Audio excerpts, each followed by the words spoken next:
Buya Muhammad Gufron menyampaikan, ini saya bacakan terjemahnya. Jangan menjadi pengkhianat negara, karena pengkhianat akan menjadi sebab pertumpahan darah antar suku, bangsa, dan negara. Dan jangan menjadi musuh negaranya sendiri, karena permusuhan menjadi sebab terbunuhnya rakyat. Apabila perilakumu demikian, maka engkau adalah sejatinya penjajah yang memerangi negara sendiri beserta rakyatnya. Kita berhati-hati dalam berbangsa dan bernegara. Jangan sampai kita mengatakan pemerintah togut, kemudian kita dijajah, sementara kita sendiri pun adalah orang-orang yang menjajah, nggak terasa.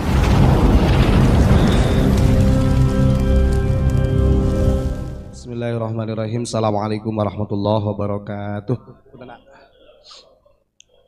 Alhamdulillahirrabbilalamin. Pada malam hari ini kita masih bisa melaksanakan doa bersama untuk Indonesia, Asia, dan dunia. Saya baca aja Pak ya. Baca aja dari kitab Al-Basit yang mudah-mudahan terrealisasikan, yang akan dibedah nanti di UIN Syarif Hidayatullah. Kan tadi berkaitan dengan masalah penjajahan ya. Jadi saya buka majelis yang keempat tentang penjajahan, halaman 24. Indonesia, langsung terjemah aja. Bismillahirrahmanirrahim. Qala al-muallif rahimahullah wa nafa'ana bihi wa bi ulumihi fid dharaini amin Allahumma amin. Majelis yang keempat atau pengajian yang keempat dalam kitab Al-Basit karya Buya Muhammad Gufron Al-Bantani menjelaskan tentang penjajahan. Dalam penjelasan pertama di sini menjelaskan bahayanya penjajahan. Kalau di dalam bahasa Arabnya itu adalah isti'mar, isti'mariyah, penjajahan itu. Di dalam muqaddimahnya di bab pertama atau di bab keempat ini tentang penjajahan, Buya Muhammad Gufron menyampaikan, ini saya bacakan terjemahnya. Jangan menjadi pengkhianat negara, karena pengkhianat akan menjadi sebab pertumpahan darah antar suku, bangsa, dan negara. Dan jangan menjadi musuh negaranya sendiri, karena permusuhan menjadi sebab terbunuhnya rakyat. Apabila perilakumu demikian, maka engkau adalah sejatinya penjajah yang memerangi negara sendiri beserta rakyatnya. Nah ini Pak Imran dari mukadimahnya aja sebenarnya sudah mencakup.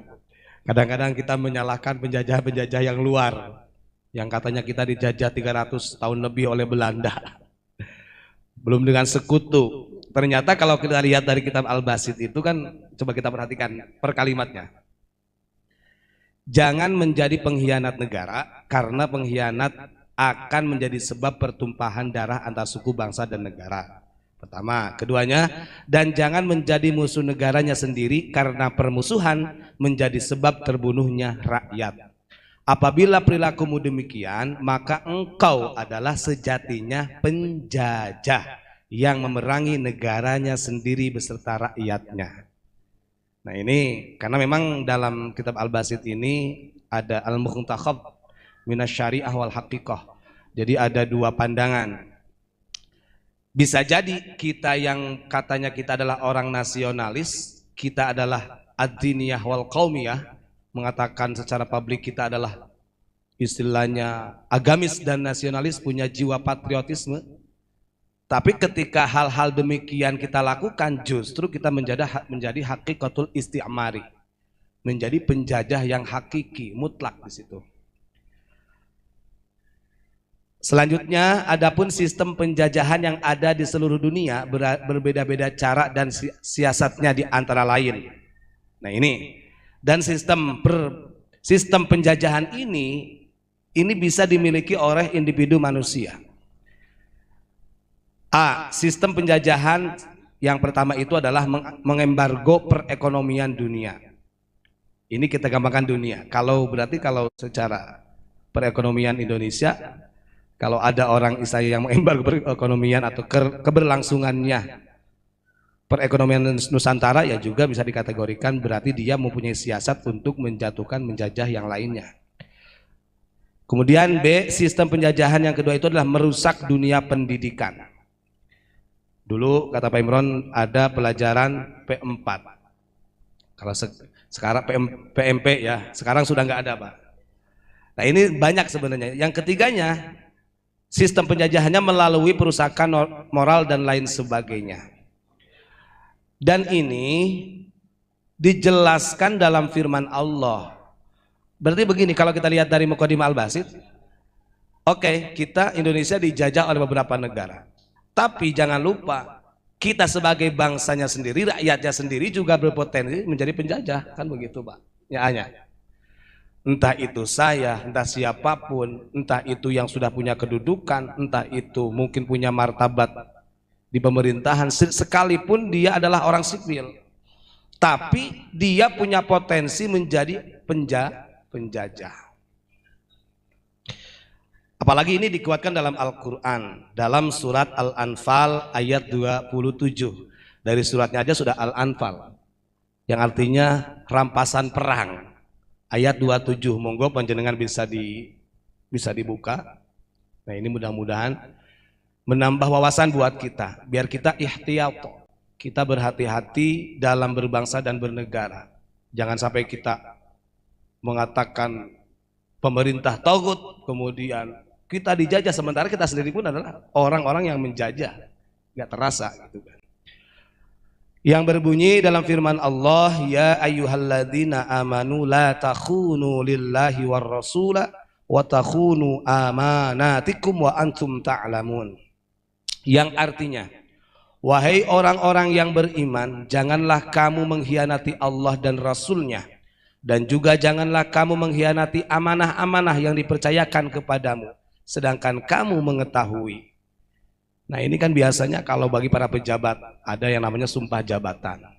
Kemudian rakyatnya ada hak kewajiban rakyat di dalam berbangsa dan bernegara. Nah ini kalau kita ambil dari redaksi ayat ini, betapa menjadi penjajahnya kalau kita sebenarnya mengkhianati hal-hal yang demikian. Na'udzubillahi min dzalik. Baca aja Pak lah.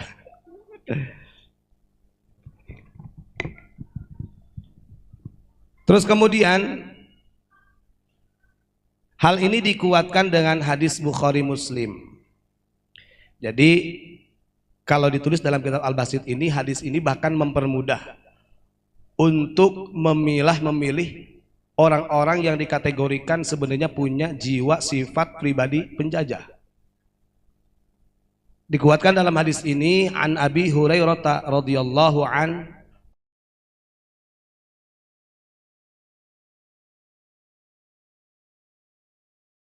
qala ayatul munafiqi thalathatun, idza haddatsa kadzaba wa idza wa'ada akhlafa wa idza tumina khana. Ada 3 tanda orang-orang munafik, dan orang munafik ini adalah pribadi penjajah. Kita lihat terjadinya peperangan Uhud. Kenapa perang Uhud sampai kalah Kanjeng Nabi dengan pasukan yang waktu itu 700 orang, kalau kaum musyrikin dengan orang munafikin sampai 3.000 orang? Karena ada pengkhianat, ada orang munafik yang memang di situ bersekutu dengan musyrikin, sehingga Kanjeng Nabi bersama para sahabatnya kalah di perang Uhud. Nah kalau 3 tanda kemunafikan ini ada pada diri manusia secara individu, berarti dia sangat berpotensi menjadi penjajah. Ini kita nggak usah ngomong penjajahan yang lama dulu, ini untuk demi memperbaiki bangsa negara kita. Idza haddatsa kadzaba. 1, kalau berbicara itu banyak bohongnya. Kalau kata Abah itu apa? Robusta. Yang kedua, wa idza wa'ada akhlafa. Kemudian yang keduanya ketika berjanji selalu ingkar. Wa idza tumina khana. Dan yang ketiganya kalau diberi amanah selalu khianat. Rawahul Bukhari wal Muslim. Nah di dalam kitab Al-Basit ini, hadis ini menjelaskan bahwa 3 tanda munafik ini sangat berpotensi bagi manusia ataupun bagi rakyat secara individu, justru bukan memakmurkan negara tapi menghancurkan negara. Udah di hari bener juga ini. Bahkan di dalam hadis yang lain dari Anas bin Malik, Rasulullah Shallallahu Alaihi Wasallam bersabda, ma khatabana Nabiullah sallallahu alaihi wasallam illa qala la imana liman la amanatalah wala dina liman la ahdalah Yang artinya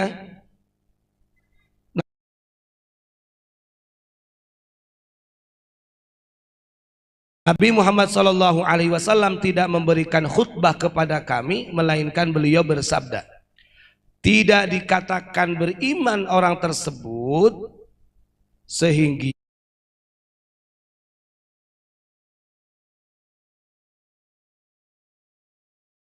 dia tidak amanah. Itu maksudnya.